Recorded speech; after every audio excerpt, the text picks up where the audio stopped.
Family only at this table, my dad said as he closed the door. Behind me on Christmas Eve, my sister laughed. You don't belong here. I stood outside watching my $7,800 holiday budget toast without me.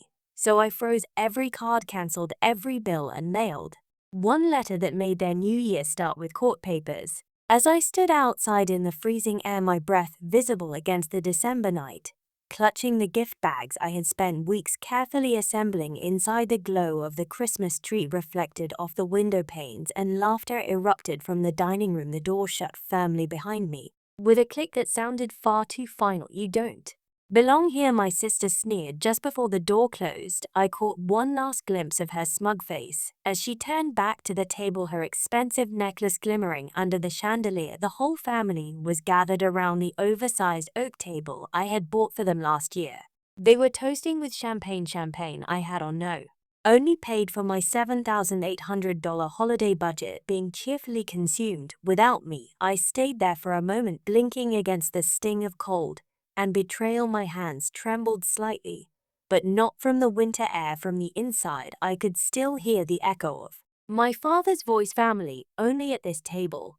Family, that word felt like poison. Now the truth was, I should have seen this coming for years. I had been a silent financier of their lives, covering my sister's credit card debt, helping my parents with their mounting bills, paying for my niece's school tuition, summer camps, and even part of my brother-in-law's business venture that failed before the even started. And yet here I was, excluded, dismissed like an unwanted outsider. I slowly turned and walked back to my car, the snow crunching beneath my boots. The brightly wrapped presents in my back seat now looked like some cruel joke. I had carefully picked out something special for each of them: a designer purse for my sis, after a limited edition watch for my father, even a set of rarities my mother claimed. She laughed, but none of it mattered, not to them. As I sat behind the wheel staring blankly ahead, something in me broke, but not in the way they expected, not in the way they wanted. I didn't cry, I didn't beg. Instead, for the first time in years, I feel clarity. I would no longer be the family's ATM. I would no longer fund their luxuries while they spit venom behind my back. If they wanted distance, I would give them exactly that. And so while they toasted to my absence inside, I began to plan my own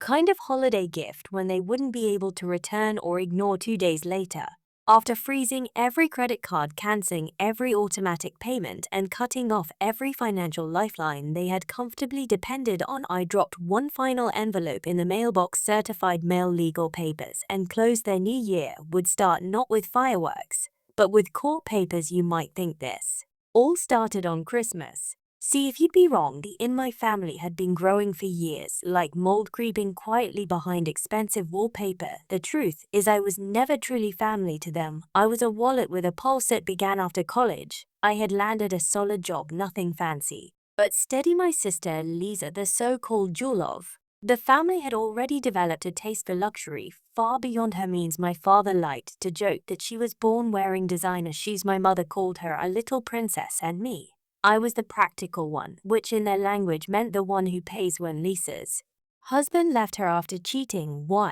dying, and draining their savings. My parents looked to me. Family helps family, my mother whispered like a broken record, her eyes wide with guilt-laced manipulation. I agreed, of course. I did. Ellie, my niece, was barely 4 at the time. Someone had to keep a roof over their heads. First came the rent, then the groceries, then utility bills, then emergencies that never seemed to end. You're such a good sign. Your sister is lucky to have you, my father would say, while never reaching for his own checkbook.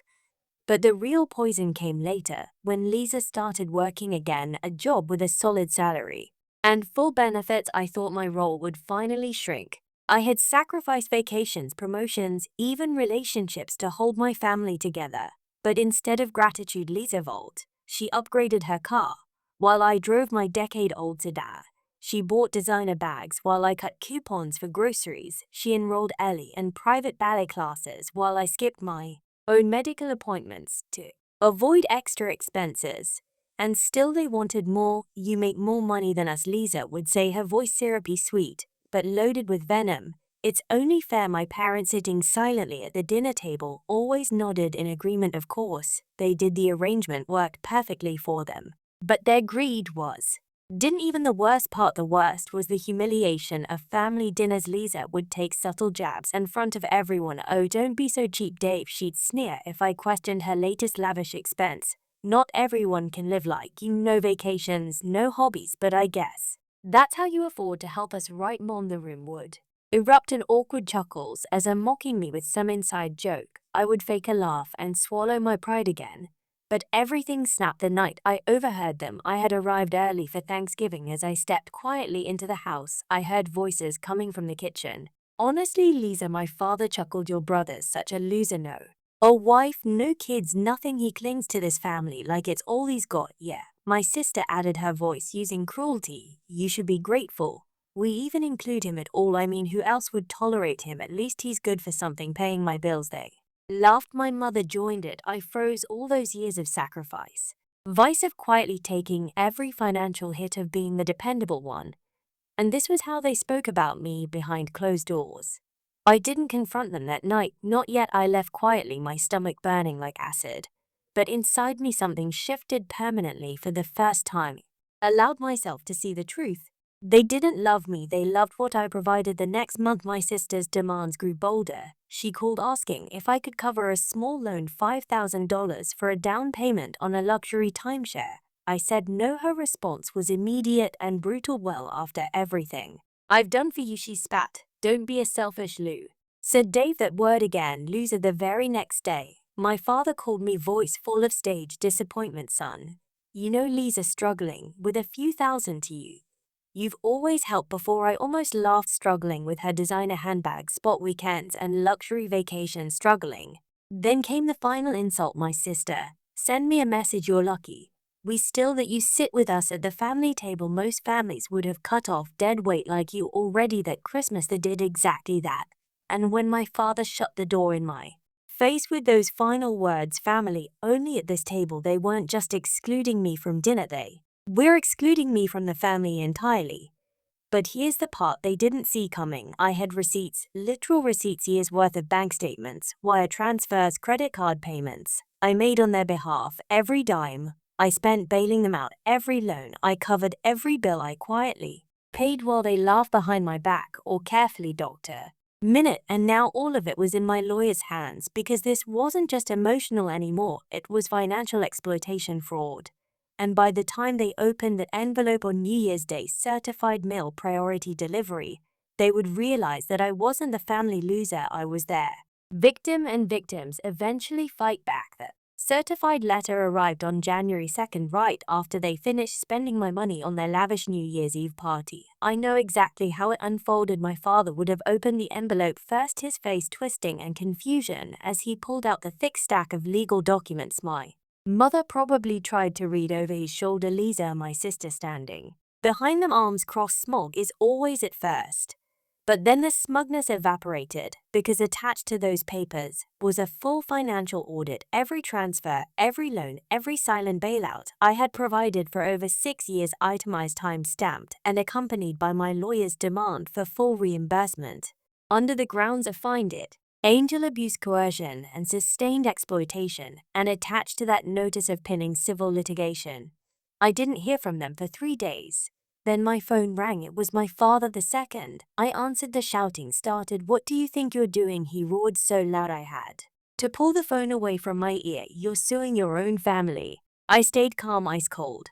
"I'm protecting myself," I said flatly, "from people who use me legally, financially, emotionally for years. You ungrateful little—" My father's voice cracked with rage. "After everything we've done for you." "You mean after everything I've done for you?" I corrected. "After the thousands I poured into your bills, your vacations, Lisa shopping sprees, Ali's private school. And all while you sat back, laughing behind my back." "Yes, you're welcome." My mother jumped on the line. She must have been on speaker. Her voice was full of rehearsed tears. "Sweetheart, please, we're family. We made mistakes. But this is cruel. You kicked me out of Christmas," I said, my voice slow but steady. "You made your choice, now making mine." Then came Lisa. Predictably, she couldn't resist inserting herself. "You always thought you were better than us," she hissed. "All you've ever done is hold money over our heads. You were just bitter that I was the favorite, even She couldn't help herself. You're right, Lisa, I said, my tone colder than ice. You with a favorite congratulations. But your little reign is over. The court will see exactly how much you appreciate me. You wouldn't dare, she spat. It's already done. I hung up for the first time in years. I felt later like a man who had been carrying a burning house on his back and finally dropped it. 2 weeks later came the mediation hearing. They thought I was bluffing. They walked into that conference room like royalty. My father and his overpriced suit, my mother with her fake Tess, Lisa, and full designer armor. All three sat across from me like vultures ready to pounce. But then my attorney opened the folder. Exhibits a through G bank statements, signed loan agreements, screenshots of tax, where they openly mocked me while demanding more money. Voicemails where Lisa laughed about how easy it was to get me to pay even a few recordings I'd made when they thought I wasn't listening. Their faces drained of color as each document slid across the table. My sister's fake confidence crumbled first. She looked around, desperate for someone to stop the bleeding. Where did you get all this? She whispered, her voice. Then I kept proceeds, Lisa. I answered simply, unlike you, my father was next. His voice was brutal. This isn't necessary. He can resolve this like adults. You had years to behave like adults. My lawyer cut in sharply. You chose exploitation. You're fortunate we're offering private settlement instead of criminal charges. My mother tried, or last card, guilt. You're destroying this family. No, I said, you destroyed it. I'm just documenting the wreckage. Silence. Even Lisa, the master manipulator, had no retort. The final settlement was brutal for them and beautiful for me. For repayment schedule, no more financial contact allowed. Failure to comply, immediate escalation to court with criminal charges for financial fraud and coercion. They signed. They had no choice. As I walked out of the building that day, my sister's final words followed me like the pitiful whimper of a wounded animal. You'll regret this. I turned to her one last time. No. I smiled for the first time in my life. I want the settlement was signed. But the war wasn't over. In many ways, it had just begun. For the first time in years, I cut off every financial artery. They had comfortably leached from the payments, stopped the favor, stopped the emergencies, were no longer mine to solve. And that's when the panic set in. 3 weeks after the mediation, my mother called, not to apologize, of course not, but to test the waters. Sweetheart, I was just wondering if we could talk privately. No lawyers, no anger. I paused for a moment, savoring the desperation behind her voice. I have nothing to discuss, I said calmly. The settlement speaks for itself. Her voice cracked. But you're punishing us, Dave. You're tearing this family apart. You tore it apart long before the lawyer showed up. I replied coldly and hung up. But it didn't stop there. They couldn't believe I was serious. They had spent years molding me into their obedient, spineless provider. And now that puppet was cutting his own strings. A few days later, my father showed up at my apartment, uninvited. The knock was sharp, urgent. I opened door to see him standing there, his once arrogant posture now slightly slumped. He looked smaller somehow, as though the weight of his own choices was finally crushing him. We need to fix this, he said, trying to sound firm but only managing to sound pathetic. There's nothing to fix, I answered. You think you've won something here, he hissed, voice rising. You'll be alone for the rest of your life. Family forgives, you'll regret this. I stared at him, my voice colder than ice. You don't get to preach forgiveness to the person you robbed. He opened his mouth to retaliate, but no words came. The silence between us was louder than any argument we had ever had. Finally, he said, formed off muttering curses under his breath. And then Lisa snapped. She was always the most fragile one behind all her bravado. But I had underestimated just how badly her little kingdom would crumble. 2 months after the settlement, she called me, not to apologize, not to make peace, but to threaten. I hope you're happy, she spat. Yeah, through the phone, venom practically dripping. You humiliated me. My credits destroyed, my accounts all frozen. Because of your little lawsuit, you destroyed your own credit when you lived on my money for half a decade, I replied calmly. She laughed bitterly. You think you've won, you're pathetic, Dave. You'll never be anything but bitter and alone. You'll never have a family because no one would ever choose to be with you. For words were meant to stab deep. But they didn't, not anymore, because I finally understood something. Or only real power was the guilt she could make me feel, and the guilt was gone. You're wrong, I said softly, because for the first time in my life I've chosen myself. And I hung up. The fallout grew even uglier. After that, I heard rumors through distant relatives my parents were forced to sell one of their vacation homes to cover what they owed me. My father's retirement plans evaporated overnight. The fancy country club membership cancelled. The luxury as you really so love to flaunt repossessed Lisa move back in with my parents. Her Instagram profile quietly disappearing. No more perfectly staged vacations, no more fake luxury posts, just silence. They tried to spin their downfall as my betrayal to anyone who would listen, but people talk and people listen, and slowly the narrative shifted. More relatives began to distance themselves from them, quietly admitting they had always suspected Lisa was a parasite and that my parents had enabled her. The final blow came unexpectedly one afternoon. My lawyer called. There's been a development, he said. The district attorney's office opened a preliminary investigation into possible tax fraud tied to the funds you transferred over the years. I blinked. Wait, tax fraud, he explained. Apparently my parents had never properly reported the financial assistance I had given them over the years. They had presented it as gifts to the IRS despite the amounts being far beyond non-taxable thresholds. Combined with the paper trail we had gathered for the civil case, it was enough to trigger federal arrest. In other words, their greed might cost them even more. I sat there for a long moment, processing everything. This could ruin them. I said slowly, yes. My lawyer agreed. But it wasn't your doing. They built this house of cards. All you did was finally stop holding it up. Weeks later, my mother left me one final voicemail. Oh, her voice was thin, fragile, defeated. Dave, please, we were wrong. I see that now. Your father, he can't sleep at night. Lisa, she's not well. We're lost without you. Please call me, please. I listened to the message twice. Then I calmly deleted it, because after all the years of manipulation, of betrayal, of being used like a human ATM, I no longer needed their approval. I no longer needed them at all. The chains were broken. They'd spent years calling me a loser. And yet in the end, I was the only one who walked away free. 1 year later, I sat in my office overlooking the city skyline. The air smelled different now. Now, like freedom, my life had shifted completely. The crushing weight of my family's greed, manipulation, and endless demands gone. For the first time in my adult life, I wasn't living to find someone else's bad decisions, and they were still unraveling. After the tax fraud investigation gained momentum, everything spiraled for them even faster.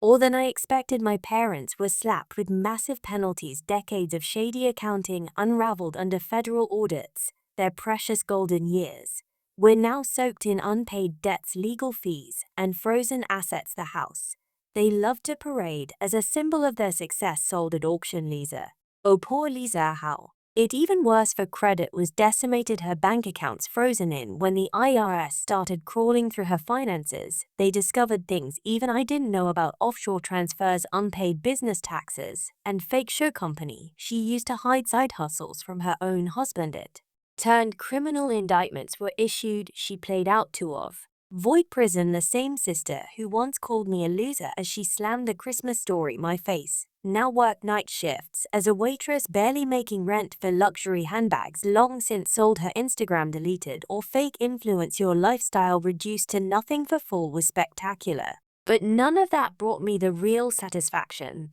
Real victory was internal. For years, they programmed me to believe I was weak, only valuable if I was useful to them. They weaponized guilt. They weaponized family. But when I finally cut the cord, I realized something devastatingly simple. Their love was always conditional. My love for myself never should have been. Last week, I received one final letter, and written from my mother: David, I know you'll never forgive us. I see that now. You are always the strongest one. Even though we treated you like the weakest, we failed you. I hope you find peace. We cannot ask for your help anymore. We cannot ask for anything. I am truly sorry. I read it once, twice, then calmly slid into the shredder, because this was no long grow my burden. As I sat back, my phone buzzed. It was a message from my attorney. IRS investigation officially closed. No further claims against you. You're 100% cleared. I smiled. For the first time in years, I have foreclosure. No more legal traps. No more deaths. No more family shackles.